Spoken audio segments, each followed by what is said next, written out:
Commitment, and you've had the Speaker of Senate say, we did agree that public participation is not a sterile provision of the Constitution. We are now at that pivotal moment. I want to invite Aidan Eyakuze, who will engage His Excellency the President of the Republic of Kenya on a conversation around what's famously known as a fireside chat.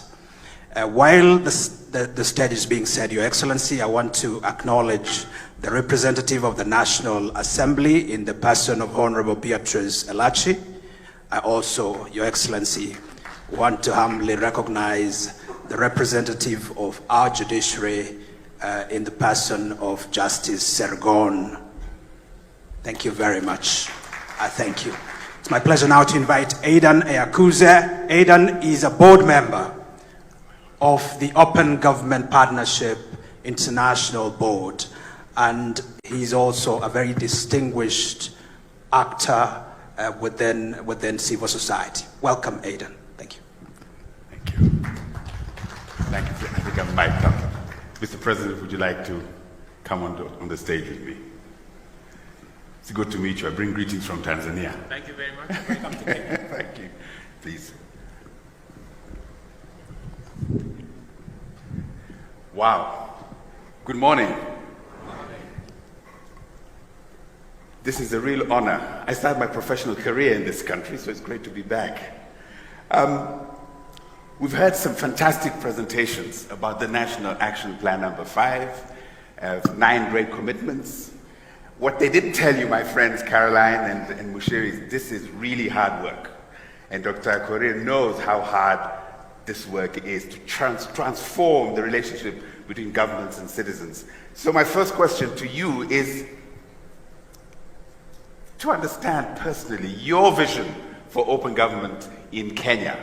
Why do you want to do such hard work? And you've been involved in it as Deputy President, now as President.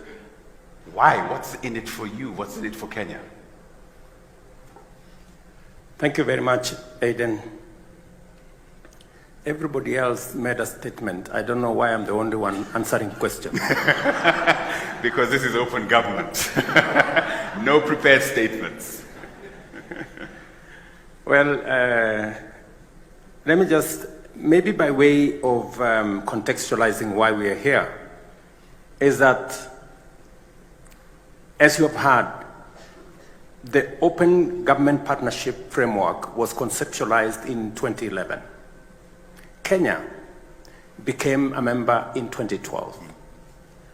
We were among the first countries to join this framework because of our belief in openness and running an open government. When I came into office as Deputy President, I took it up as one of the deliverables of the administration that we were running.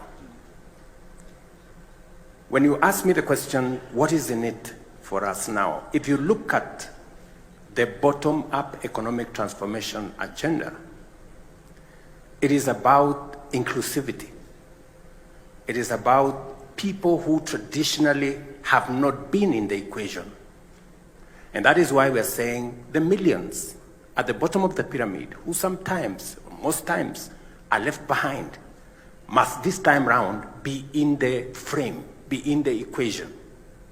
And therefore, inclusivity brings an element of openness. And it is the reason why, as an administration, we want to push forward with the Open Government Partnership, because it speaks to all the tenets that we believe in. It speaks to the issues of digitalization. It's the reason why we are digitizing now 17,000 government services to democratize government information, availability of government information to citizens. And we believe that open government enhances transparency, enhances accountability, and empowers citizens to be able to make decisions. Those three things are very important. Transparency improves trust in government. Accountability makes sure that resources meant for public good is not spent on other things. And number three, bringing citizens into the equation gives them the power to make decisions and to inform government policy. Let me take you up on one of the things that you're mentioning there. Sometimes open government and what you just described can feel very distant to the ordinary Kenyan citizen. It can feel very abstract. One of the steering committee members a few years ago said, from Nigeria, said, how do you make open government put a chicken in every pot? How do you make open government real for people so that they can feel that their lives are actually improving from this approach to government? So maybe my specific question is, please share with us some really specific measures that your administration is taking and will take to strengthen economic governance and to ensure transparency and accountability in the management of public resources and public debt. What are the specific measures you're doing for that? I have made a commitment, and you've heard the Speaker of Senate say, we did agree that public participation is not a sterile provision of the Constitution. It must amount to something. And it is the reason why we've been grappling as a nation, how do we actualize public participation? We are now working on legislation, as you've heard.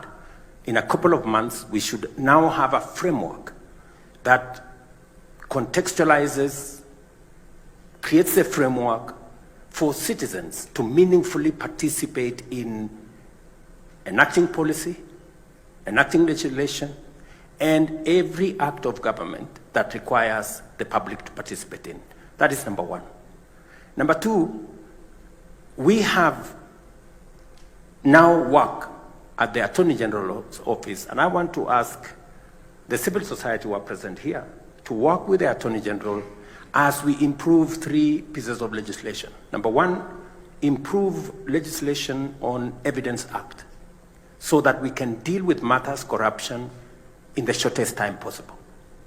Improve legislation on e-procurement and make government procurement open, including making sure that it is in the public domain which contracts have been awarded, for how much money, to which companies.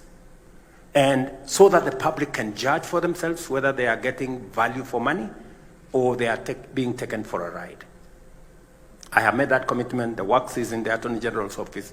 I welcome Zalendo. I welcome all the other civil society groups to participate in bringing this legislation to the fore. And I'm very happy with this framework because the civil society that is present here would have chosen to come here with vuvuzela and placards.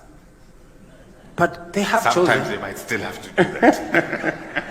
But they've come here to say, okay, what are the challenges that we have? How do we meaningfully contribute, institutionalize the solutions rather than ponder on the problems, on the challenges? How do we institutionalize solutions? How do we bring legislation? How do we create institutions? How do we put a policy framework in place? And you have said yourself, it's easy to pontificate about the challenges we have. Yeah. It is difficult to frame the solutions. I am very happy